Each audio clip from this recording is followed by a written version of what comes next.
एकदा नैमिषारण्ये ऋषयः शौनकादयः पापृच्छुर्मुनयः सर्वे सूतं पौराणिकं खलु। कहते एक समय की बात है, नैमिषारण्य तीर्थ में शौनक आदि ऋषियों ने हमारे पुराण शास्त्र के रचयिता श्री सूत जी महाराज से पूछते हैं, प्रभु जी व्रतेन तपसा किम वा प्राप्यते वांछितम फलम। कहते हैं किस व्रत अथवा तपस्या से मनोवांछित फल प्राप्त होता है। सूत जी महाराज कहते हैं जिस प्रकार आप पूछ रहे हो इसी प्रकार देवर्षि नारद जी के द्वारा पूछे जाने पर जैसे भगवान नारायण ने नारद जी से कहा, इस समय मैं वैसे ही कह रहा हूं, आप लोग सावधान होकर सुने। कहते एक समय योगी नारद जी तीनों लोकों में भ्रमण करते हुए मृत्यु लोक पर आए। जब इस लोक पर आते हैं तो देखते हैं कोई तन दुखी, कोई धन दुखी, कोई मन बिन रात उदास, थोड़ा थोड़ा सब दुखी। इस संसार में ऐसा कोई मनुष्य है ही नहीं जो दुखी ना हो, किसी ना किसी कारण से दुखी है। नारद जी विचार किए मनुष्यों का दुख दूर कैसे हो, कौन से छोटे उपाय से उनके दुख दूर हो सकते हैं। ऐसे मन में विचार करके नारद भगवान विष्णु लोक को जाते हैं, जहां पर भगवान नारायण जी के दर्शन करते हैं और हाथ जोड़कर प्रार्थना करते हैं। कहते हैं हाथ में चक्र रहे जिनके, हाथ में चक्र रहे जिनके, अरु शेष की सैया विराज रहे हैं। भक्त का मन सदा रखते प्रभु भक्त की राह निहार रहे हैं। हे सालिक राम हे विष्णु चतुर्भुज, हे सालिक राम हे विष्णु महाप्रभु, आपको भक्त पुकार रहे हैं। भक्त का मन सदा रख के प्रभु भक्त को दर्श दिखाई रहे हैं। कहते तत्र नारायणं देवं शुक्ल वर्णं चतुर्भुजम। नारद जी सर्वप्रथम भगवान को देखते हैं किस कलर के हैं। हम लोग कई बार कथा श्रवण कर लेते हैं और हमको ये भी नहीं पता है कि नारद जी भगवान का किस कलर के भगवान का दर्शन करते हैं। तो नारद जी सबसे पहले बताते हैं शुक्ल वर्णम, भगवान किस कलर के हैं, श्वेत कलर। शुक्ल वर्णम चतुर्भुजम, श्वेत कलर के भगवान जी का दर्शन करते हैं। चार भुजा वाले हैं, हाथ में शंख चक्र गदा वनमाला से विभूषित हैं और शेषनाग की सैया पर शयन करते हैं। ऐसे भगवान जी का दर्शन कर नारद जी एकदम गदगद हो गए।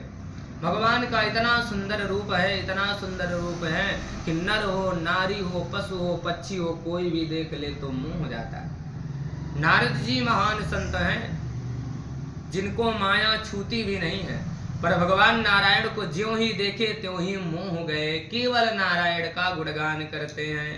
हे प्रभु, हमने सुना है आप भक्तों की पीड़ा नष्ट करने वाले हैं। हे परमात्मा, आपका मुखारविंद इतना सुंदर है, इतना तेज है कि बस लगता है देखते ही रह जाएं।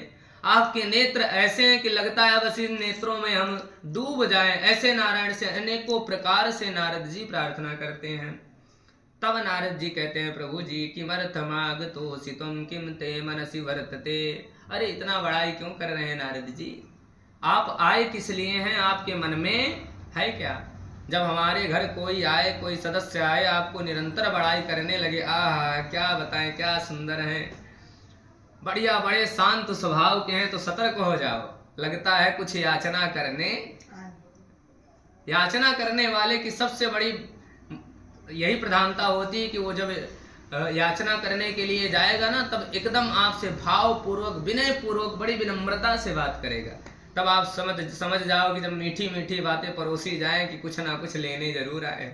नारायण तो स्वयं जान गए कि हाँ कुछ ना कुछ कारण से संत जी जरूर आए, क्योंकि नारद जी कहीं बिना अनर्गल किसी काम के कहीं रहते ही नहीं है। नारायण नारायण 24 घंटे उनके पास एक ही काम है, भगवान का भजन करना। अगर भगवान के सम्मुख गए हैं तो जरूर कोई विशेष बात होगी। नारद जी से जब भगवान ने पूछा किमर्थ मागतोऽसि त्वं, आप किस लिए आए हैं, आपके मन में क्या है, तब नारद जी कहते हैं प्रभु जी आप तो सर्वस्व जानने वाले हैं। मृत्यु लोक में हर एक मनुष्य, हर एक प्राणी किसी ना किसी कारण बस दुखी है। कोई तन दुखी, कोई मन दुखी, कोई धन बिन रात उदास। कहते कोई तन को लेकर के दुखी है, कोई परेशान है, हम कम सुंदर हैं, कलूटे हैं, थोड़ा गोरे हो जाए, है ना। कोई स्वास्थ्य के लिए परेशान है, कोई मोटा होने के लिए परेशान है, तो कोई दुबला होने के लिए परेशान है, कोई लंबा होने के लिए, तो कोई छोटा होने के लिए, किसी ना किसी कारण बस तन से लेकर के दुखी है। कोई तन दुखी, कोई धन दुखी। चलो जिसके पास तन मिल गया, सोचो चलो ठीक है, आत्मा में संतुष्टि मिल जाए, चलो ठीक है, जो भी भगवान ने दिया बहुत ही दिया। उसके बाद माया जंजाल में ऐसे फंसे हम लोग कि हाय पैसा कितना आ जाए, सब कम पड़ रहा है, चाहे जितना आ जाए। तो भगवान जी कहते हैं कोई तन दुखी, कोई धन दुखी, कोई धन को लेकर के दुखी है, कोई तो वास्तव में बहुत ही दुर्लभ है, बहुत ज्यादा निर्धन है। भगवान जी कहते हैं कोई तो चाहे जिनके पास संपन्न जितना हो जाए, हम लोग इतना चाहते हैं कि हमारे पास आज धन की एक ऐसी इच्छा है जो कभी भी इच्छा परिपूर्ण होती ही। इसका कारण क्या है? क्योंकि लक्ष्मी इतनी सुंदर है, इतनी रूपवान है, नर हो, नारी हो, पशु हो, पक्षी हो, कोई भी देख ले उसकी तरफ आकर्षित होता है। इसलिए हम सब लोग लक्ष्मी के पीछे इस तरह आकर्षित हैं। श्रीमद् भागवत पुराण में आप सुने होंगे कि राधा जी का कहीं नाम आया ही नहीं, है ना। कारण क्या है? प्रभु जी अच्छे से जानते हैं कि अगर लक्ष्मी उसमें आ गई तो हम तो पीछे हो जाएंगे, सब लोग राधे जी के पीछे जाएंगे।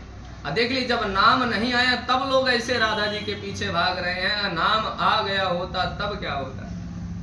इसलिए नारायण जी उनको गुप्त कर दिए, गुप्त रूप में उनका श्री जी शब्द आया है, श्री आया है। तो श्री जहाँ जहाँ संबोधन किया गया है वहां पर साक्षात लक्ष्मी जी का ही विग्रह किया गया है।